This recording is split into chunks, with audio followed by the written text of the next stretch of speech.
नमस्कार साथियों। ओम श्रीमद् भगवद गीता के तीसरे अध्याय का महात्म्य। क्या कर्म किए बिना मनुष्य जीवन जी सकता है? भगवान श्री कृष्ण कहते हैं नहीं। लेकिन फिर ऐसा कौन सा कर्म है जो मनुष्य को बंधन में डालने की बजाय मुक्ति की ओर ले जाता है? यही रहस्य छिपा है गीता के तीसरे अध्याय कर्मयोग में। क्या आप जानते हैं कि कर्म छोड़ देना ही त्याग नहीं है? भगवान श्री कृष्ण कहते हैं कि मनुष्य एक क्षण भी बिना कर्म किए नहीं रह सकता।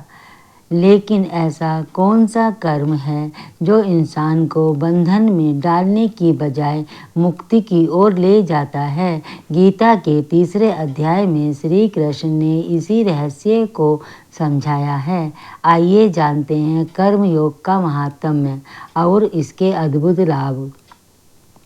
श्री भगवान कहते हैं, प्रिय जन स्थान में एक जड़ नामक ब्राह्मण था जो कौशिक वंश में उत्पन्न हुआ था। उसने अपना जातीय धर्म छोड़कर बनिए की वृत्ति में मन लगाया। उसे पराई स्त्रियों के साथ व्याभिचार करने का व्यसन पड़ गया था। वह सदा जुआ खेलता, शराब पीता और शिकार खेलकर जीवों की हिंसा किया करता था। इसी प्रकार उसका समय बीतता था। धन नष्ट हो जाने पर वह व्यापार के लिए बहुत दूर उत्तर दिशा में चला गया। वहां से धन कमाकर घर की ओर लौटा। बहुत दूर तक का रास्ता उसने तय कर लिया था। एक दिन सूर्यास्त हो जाने पर जब दसों दिशाओं में अंधकार फैल गया, तब एक वृक्ष के नीचे उसे लुटेरों ने धर दबोचा और शीघ्र ही उसके प्राण ले लिए। उसके धर्म का लोप हो गया था, इसलिए वह बड़ा भयानक प्रेत हुआ।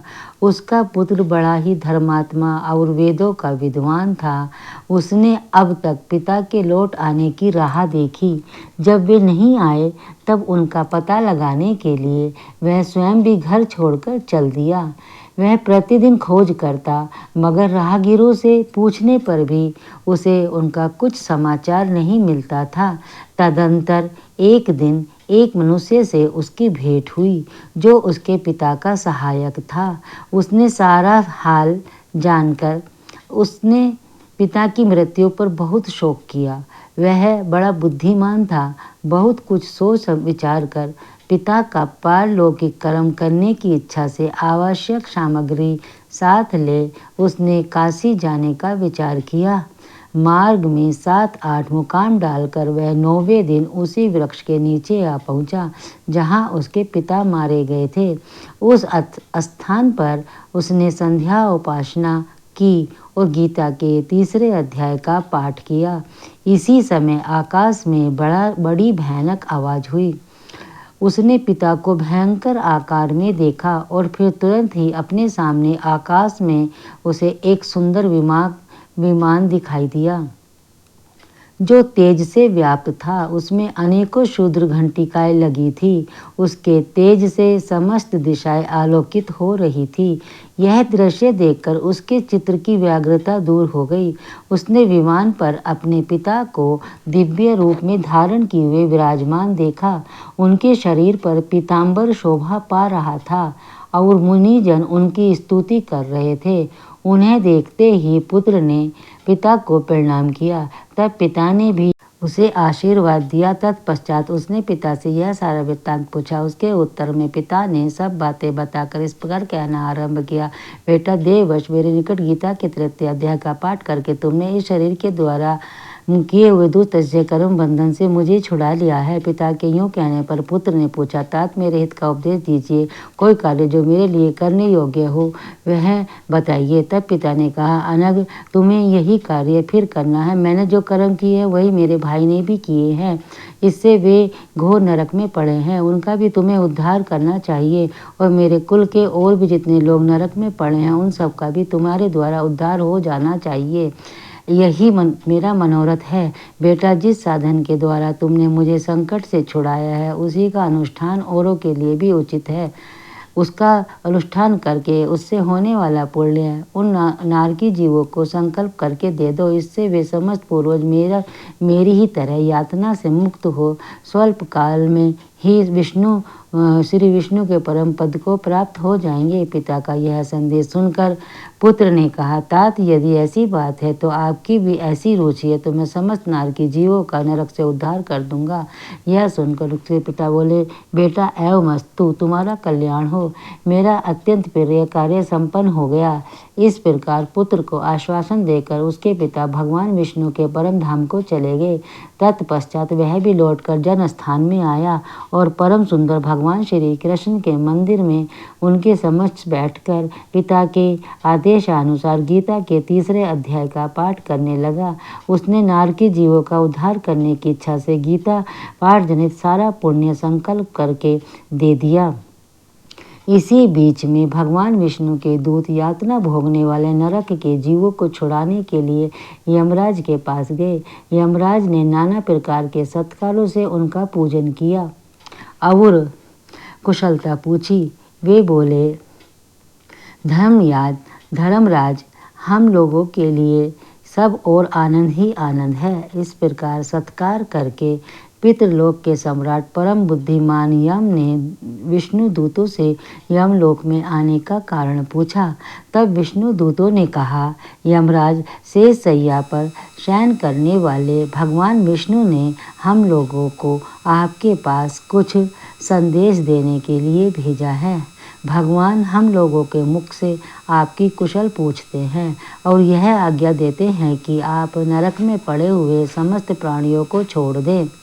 अमित तेजस्वी भगवान विष्णु का यह आदेश सुनकर यम ने मस्तक झुकाकर उसे स्वीकार किया और मन ही मन कुछ सोचा। तत्पश्चात मदोन्मत्त नारकी जीवों को नरक से मुक्त देखकर उनके साथ ही वे भगवान विष्णु के वास स्थान को चले। यमराज श्रेष्ठ विमान के द्वारा जहाँ क्षीर सागर वहाँ जा पहुँचे। उसके भीतर कोटि कोटि सूर्यों के समान कांतिमान नील कमल दल के समान श्याम सुंदर लोकनाथ जगत गुरु श्री हरि का उन्होंने दर्शन किया। भगवान का तेज उनकी सैया बने हुए शेषनाग के फणों की मणियों के प्रकाश से 2 गुना हो रहा था। वे आनंद युक्त दिखाई दे रहे थे। उनका हृदय प्रसन्नता से परिपूर्ण था। भगवती लक्ष्मी अपनी सरल चितवन से प्रेम पूर्वक उन्हें बार बार निहार रही थी। चारों ओर योगी जन भगवान की सेवा में खड़े थे। ध्यानस्थ होने के कारण उन योगियों की आँखों के तारे निश्चल प्रतीत होते थे। देवराज इंद्र अपने विरोधियों को परास्त करने के उद्देश्य से भगवान की स्तुति कर रहे थे। ब्रह्मा जी के मुख से निकले हुए वेदांत वाक्य मूर्तिमान होकर भगवान के गुणों का गान कर रहे थे। भगवान पुण्यता संतुष्ट होने के साथ ही समस्त योनियों की ओर से उदासीन प्रतीत होते थे। जीवों में से जिन्होंने योग साधन के द्वारा अधिक पुण्य संचय किया था उन सबको एक ही साथ वे कृपा दृष्टि से निहार रहे थे।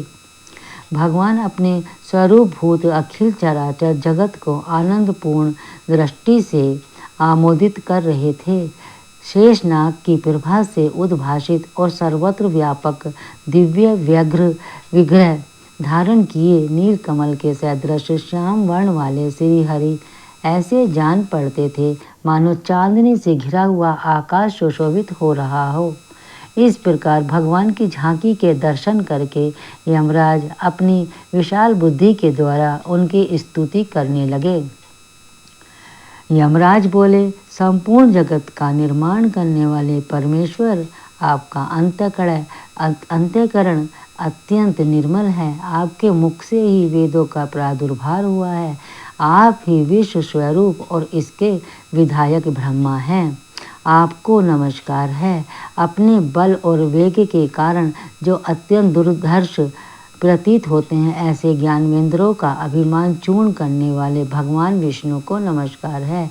पालन के समय सत्वमय शरीर धारण करने वाले विश्व के आधारभूत सर्वव्यापी श्री हरि को नमस्कार है।